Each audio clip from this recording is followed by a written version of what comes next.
Very good evening and welcome. You're watching the India Development Debate with me, Tamanna Inamdar. Can India actually phase out the use of diesel vehicles and four-wheelers specifically in the next few years?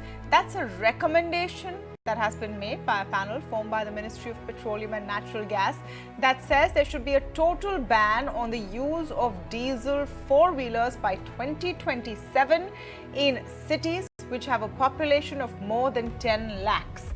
Now remember, that's a fairly low threshold, and if those recommendations are actually taken on board, it would impact a vast part of Indian towns and cities. So this is what the recommendation says, that take out all the diesel four-wheelers, switch to electric vehicles in these cities that have a population of over 1 million. And the purpose, of course, is to cut emissions, move to cleaner energy sources. The proposal, though, has not gone down very well with the industry that is already battling sales fluctuations and inflation. And a day after this news came out, the government is still mulling over the suggestions. They've also assured that no action will be taken without prior consultations of all stakeholders. So the sort of pushback from industry is but to be expected.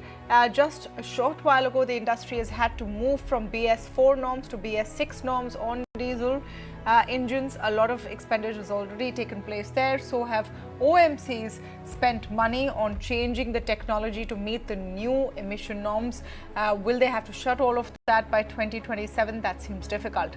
The big question, though, is can India really do away with diesel, and is there an alternative?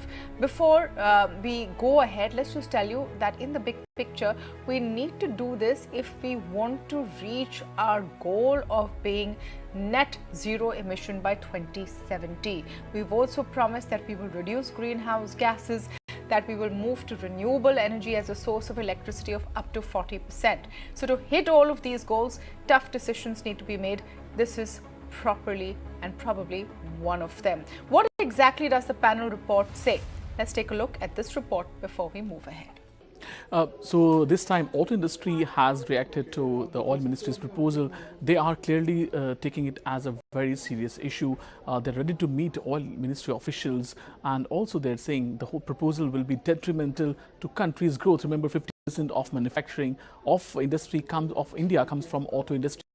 Here, big players will be impacted, including Tata Motors, Mahindra and Mahindra, Ashok Leyland, Maruti Suzuki. The panel has made recommendations, including banning diesel vehicles in cities with having more than 1 million population by 2025, also 27 in fact, and two-wheelers by 2035. So it's going to impact two-wheeler players, also including TVS Motor, Bajaj Auto and Hero Motor. So clearly industry is up in arms against this proposal. This proposal will still take some time to see the light of the day, but if it is approved, it's clearly going to be a big impact and big hit to India's auto industry, which is clearly up in arms against this proposal. They have reacted to it, saying that it's going to impact them badly, and they are going to meet oil ministry officials on this and to present their case on this, that it's clearly not in favor of country's economic growth at all.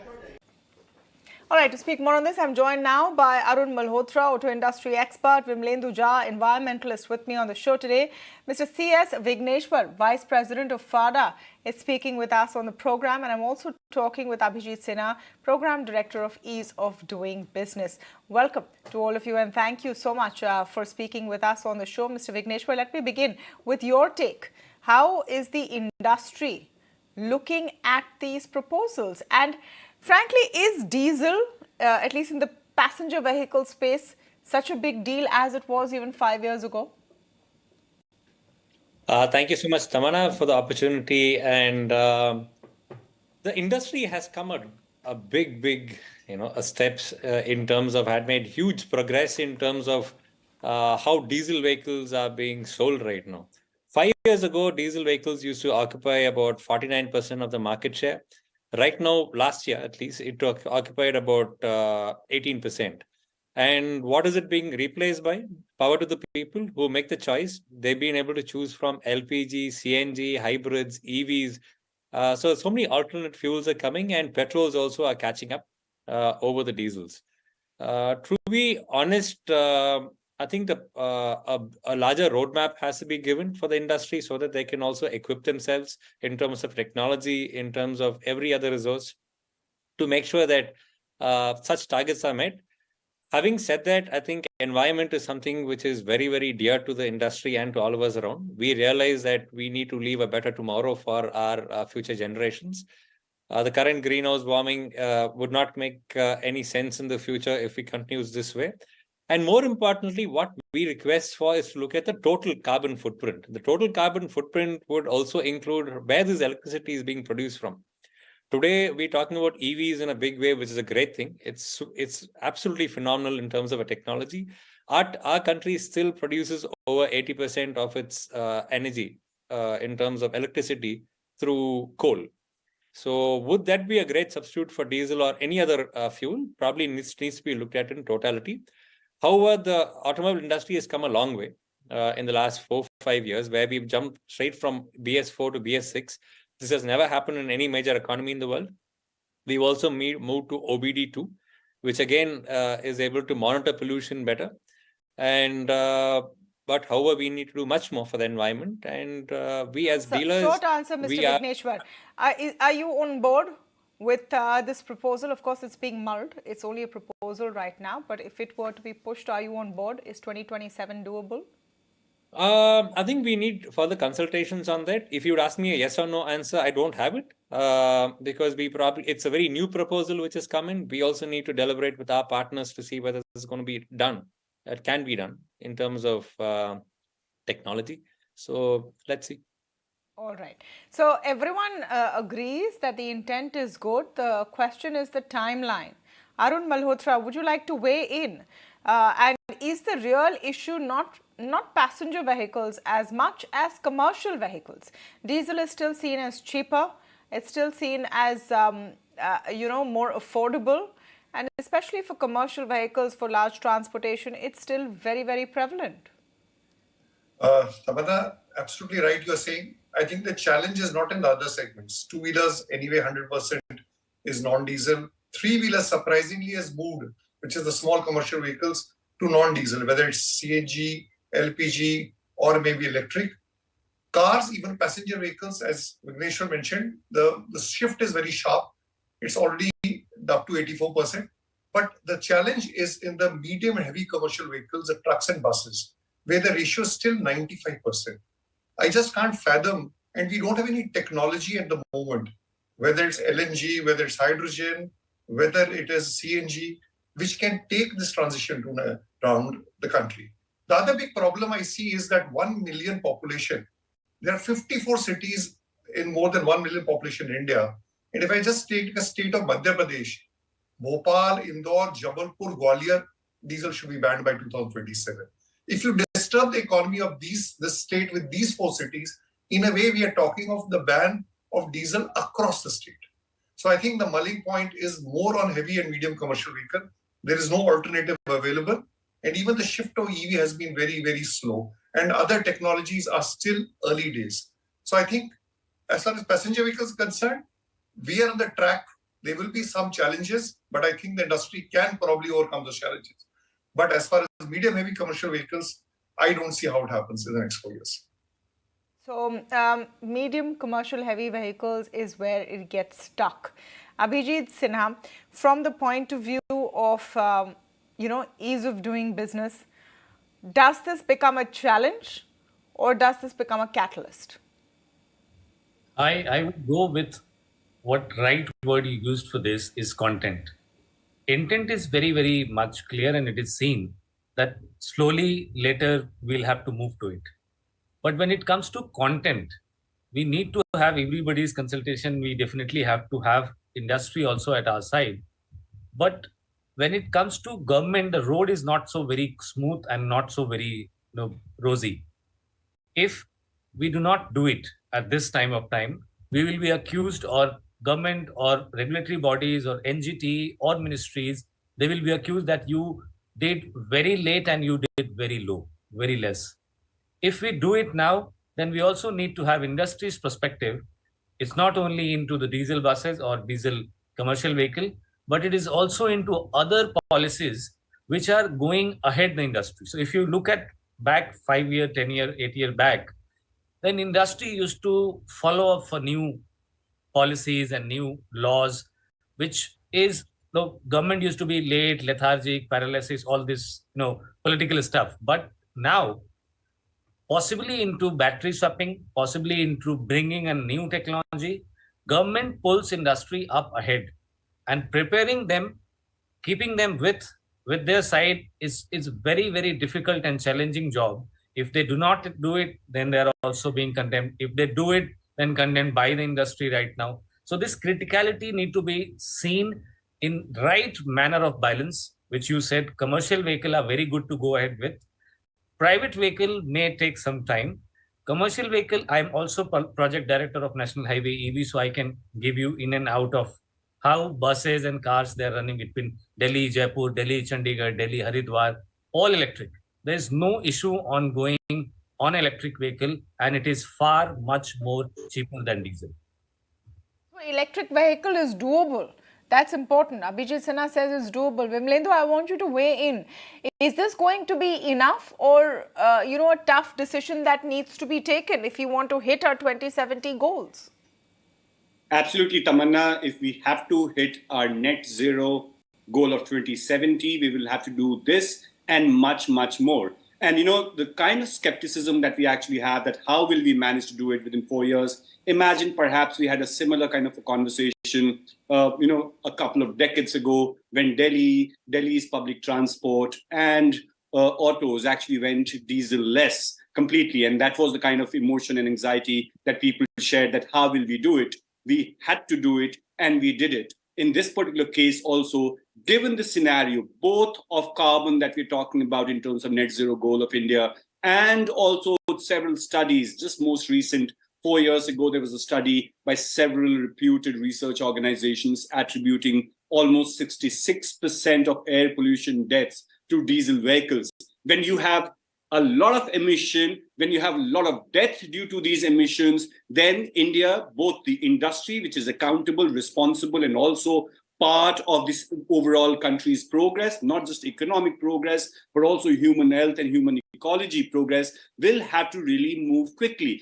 If 2027 is not right, which year should be right? Will there ever be any good time to really move away from diesel? Because, in last 30 years, we've seen how through subsidies, through various other processes, we've actually put economy forward, industry forward, and we've used the argument of convenience over human life, over human well-being. And I think it's high time. And by the way, interestingly, this research or this study is not done by a foreign university or an IIT. This is done by a government panel. And I think it's driven by data, and it is doable. When we look at commercial vehicles also, when you look at surface transport and moving of goods, I think one of the targets that India has vis-a-vis 2070 net zero is that we look at how railways should play a very, very important role. So, once you look at something like this, you will come up with solution. Right now, there is sense of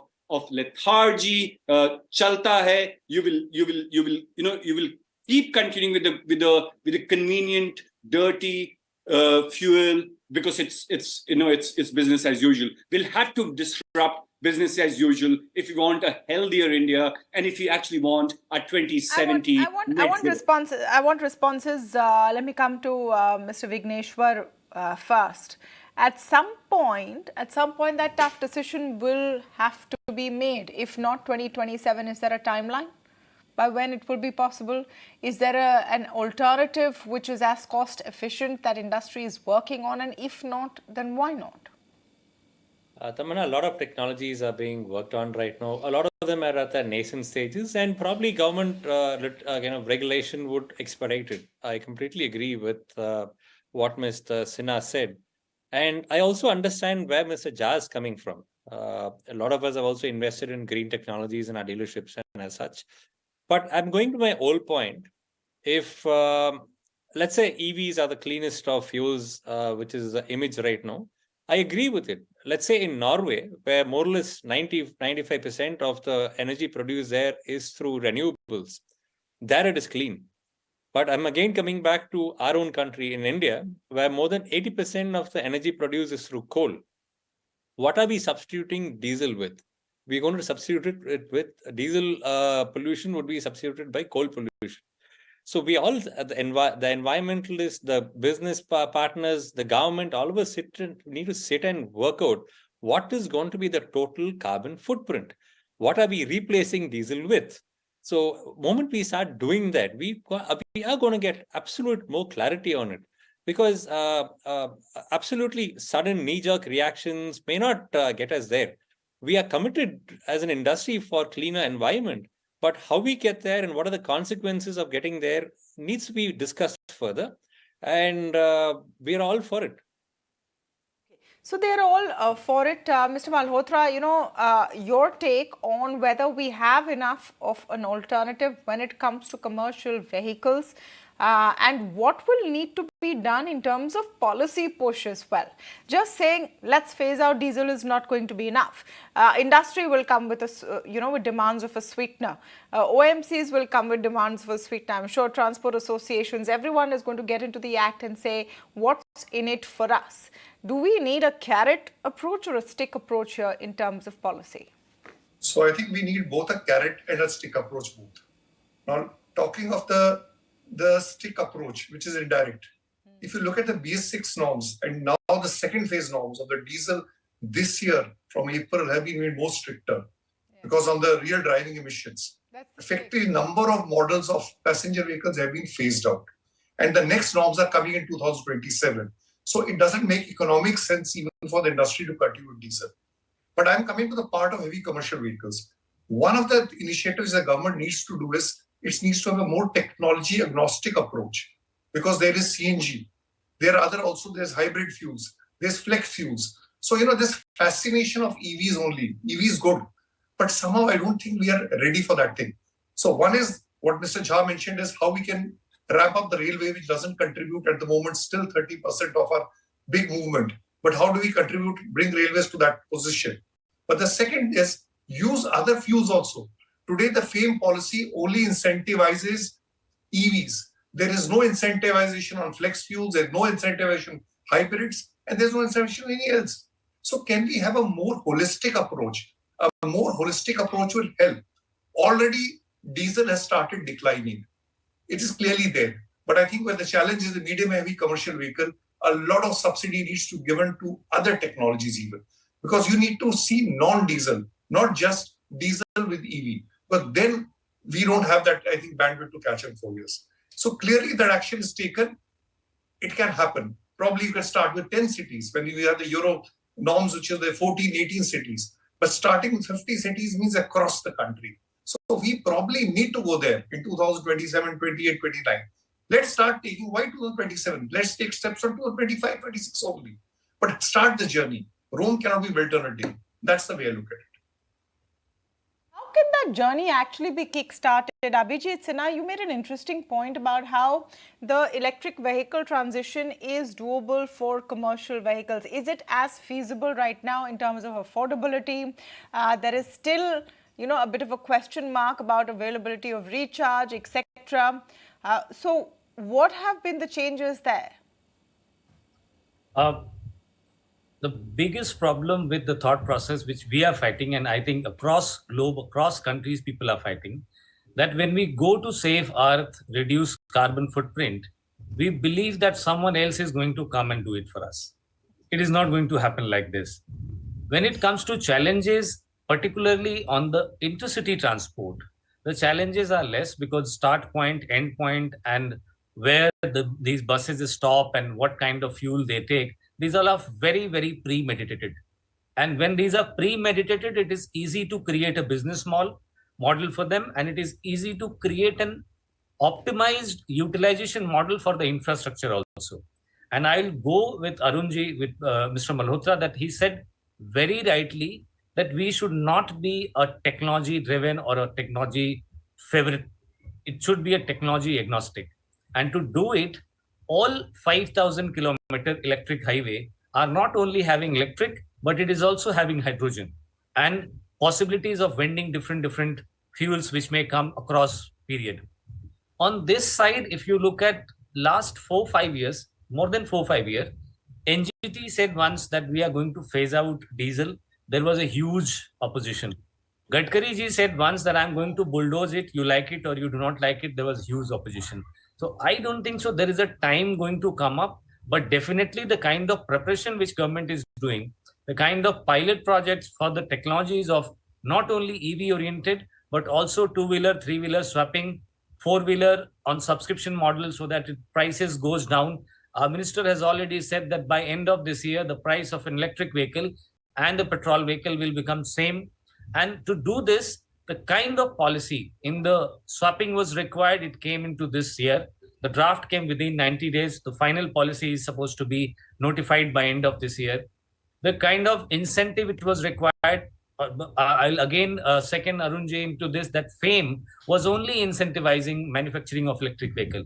Now it is widespread. We are also focusing on the battery manufacturing. There are PLI schemes which has came for the manufacturing of battery. There are schemes which has came for fleet operator, for hydrogen mission, which has been mentioned and flagged off this year. So altogether, what are we going to do? What are we going to plan? Is net zero is not from one way. There are multiple ways to reach to net zero. And as a government, it is very limited. You cannot incentivize all of them. Everything cannot run on subsidies. So definitely someday, sometime you have to pull out from somewhere. You have to put it in another segment. And all these sub-segments are requiring a certain type of support. But difficult part is, are we translating and fitting these technologies, which are likely to be called, seen as, interpreted as a expensive technology, in the pocket of user or not? That is what we have been doing. If you look at Delhi, Jaipur, if you are going on a diesel car, you pay around 12,000 to 15,000 rupees for an 8-seater car. When we did the trial between Delhi, Jaipur, it only came 4,200 rupees for MG, ZSEV or for BYD. It's also a 5-seater electric car. In bus side, if you say 1,200 to 1,500 for a recliner buses, when we did the trial on electric buses, it only came 600 to 700 rupees. So definitely these electric options are fitting very well in the user's pocket. They are likely to go for it. The road which is less traveled is still people are reluctant to buy their own vehicle. And I think the government intent is very, very clear here, that we are not asking people that everyone will be able to buy it, but definitely everyone will be able to use it. If it is fitting in their pocket, they can hire a car, they can take an electric bus seat, and much more can be given to them on subscription, daily, weekly, monthly, whatever, whichever way they want. New innovations to actually make this happen. And there's some great ideas there, Mr. Sinha.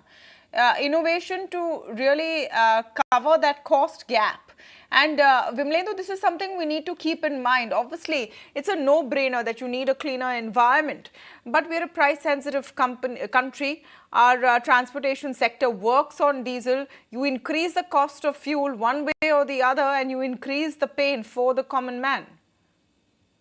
Absolutely, Tamanna. And we understand that, every time the price of diesel changed, the price of your vegetable also changed. So we understand the sensitivity of just the price and also the nature of fuel and how it affects many, many, many other stakeholders, and being, the poorest of the poor being affected as well. But in the larger scheme of things, in the greater common good, in the greater purpose of cleaner air and net zero, we'll have to start somewhere. And from that point of view, I feel that at least some sort of a conversation, some sort of an extreme conversation. Imagine we've always been soft pedaling on diesel in last 2 decades. We've looked at emission standards, we've looked at price, we've looked at subsidy. We've never even brought this narrative into our mind space that let's have no diesel at all, having known that diesel is very, very polluting. So at least the fact that government panel itself has proposed this,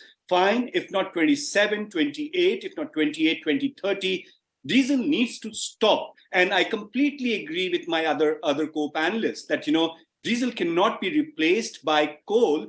Diesel will have to be replaced by other truly green fuel rather than greenwash fuel. So, we need to get on the journey as a country. If you're looking at being a progressive nation cannot be based only on economic denominators, but on other, collective climate responsibilities as well as public health responsibilities. And it's a good start. At least in public, we start talking about it. At least this will drive innovation. At least imagine in the last couple of years, we've never imagined that there will be an EV revolution. Yes, EV is powered by coal, but at least that's happening. And I'm very, very sure that those sectors that actually consume the maximum amount of diesel, they will innovate, they will shift, they will have that transition. And indeed, people are extremely important. Every time you talk about energy transition, it's also people and their transition that needs to be critically looked at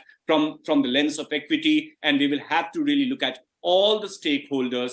And I think the government will have to steer this movement, both, as everyone said, with a carrot and a stick, because there's no other alternative. Right, a bit of carrot, a bit of stick. Well, look at what's already happened in the passenger vehicle space. Over time, the gap of the cost of a litre of diesel and the cost of a litre of petrol has reduced. It's come from, a yawning gap of maybe up to 25 rupees a litre to 7 rupees a litre. So the demand for powerful diesel-powered SUVs has come down. Their sales have almost halved in that passenger vehicle segment. And all of this has happened fairly, with a policy push and no big ban coming in. Maruti wants to stop making diesel cars. So it's a natural progression. Can we speed it up enough for the next 4 years is the question. I want to thank all of you for joining us on the discussion this evening on the India Development Debate. We'll take